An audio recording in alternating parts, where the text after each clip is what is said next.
સૂત્રો પાસેથી પ્રાપ્ત માહિતી મુજબ વેસુ વિસ્તારમાં રહેતા યુવક પર કેટલાક શખ્સોએ રેમ્બો ચપ્પુ જેવા ઘાતક હથિયારથી હુમલો કર્યો. હુમલામાં યુવકને ગંભીર ઇજાઓ પહોંચી. ઘટનાની જાણ થતાં જ વેસુ પોલીસ સ્થળ દોડી આવી અને તપાસ હાથ ધરી. પોલીસે આરોપીઓની શોધખોળ કરી 5 શખ્સોને ઝડપી પાડ્યા છે. પોલીસે હુમલામાં વપરાયેલ રેમ્બો ચપ્પુ પણ જપ્ત કર્યું છે. ઘાયલ યુવકની સારવાર ચાલી રહી છે અને તેની સ્થિતિ ગંભીર હોવાનું જણાયું છે. પોલીસે તમામ આરોપીઓ સામે કાર્યવાહી હાથ ધરી છે અને વધુ તપાસ હાથ ધરી છે. અવંતિકા પાન પાટીલ. જી અવંતિકાજી, આપ ક્યાં રહો છો અને શું ઘટના બની હતી? હું આંબેડકર નગર 1 માં રહું છું, વેસુ વિસ્તારમાં. જી, શું ઘટના બની હતી? અમે નીચે ક્રિકેટ રમતા હતા અને બહારથી કોઈ લુખ્ખા છોકરાઓ આવ્યા છે, જે 4-5 ગાડી લઈને આવેલા અંદર મોહલ્લામાં. તે આંગણવાડી પાસે ઊભા રહીને એ કોઈને શોધતા હતા અને અમારા જે છોકરા પૂછવા ગયા એમને ગમે તેમ સામાન મારીને ચાલ્યા ગયા છે. જેમાં મારા જીજાજી છે, એક મારો ભાઈ છે, જેને એકને કિડની પર વાગ્યું છે, એકને હાથ પર વાગ્યું છે અને એકને અહીંયા જાંઘ પર વાગ્યું છે. કેવા પ્રકારના હથિયાર હતા એ લોકો પાસે? એમના પાસે 2 ચાકુ હતા, એક તલવાર હતી ને એક કુહાડી હતી. કેટલા સમયથી આ તકલીફનો સામનો કરી રહ્યા? આ 4-5 વર્ષથી થાય છે.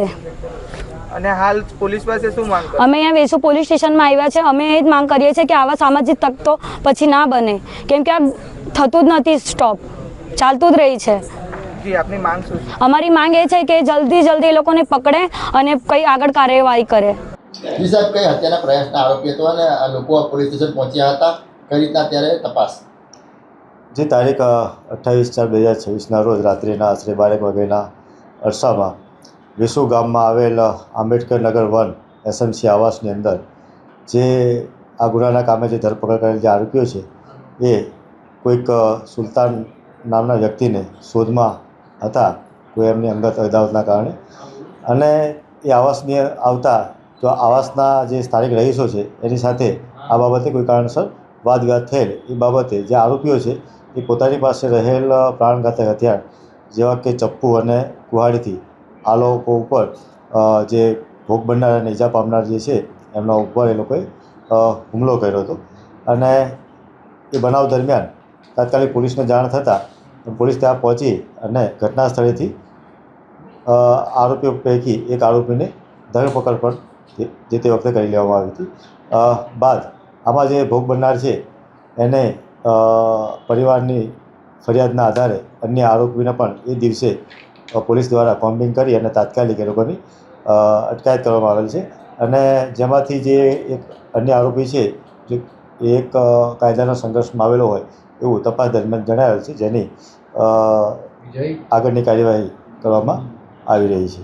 શું આ લોકો કેમ ભેગા થયા હતા અને શું માંગ છે લોકોની?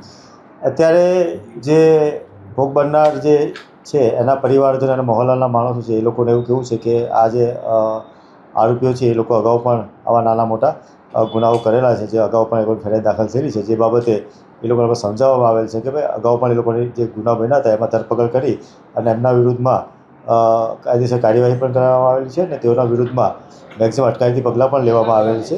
છતાં પણ આ વખતે ફરી એ લોકોને અટકાયત કરી અને એ લોકોને રજૂઆત આધારે પણ અમે નામદાર કોર્ટની અંદર ધ્યાને લઈ અને નામદાર કોર્ટને પણ અમે ધ્યાને મૂકીશું.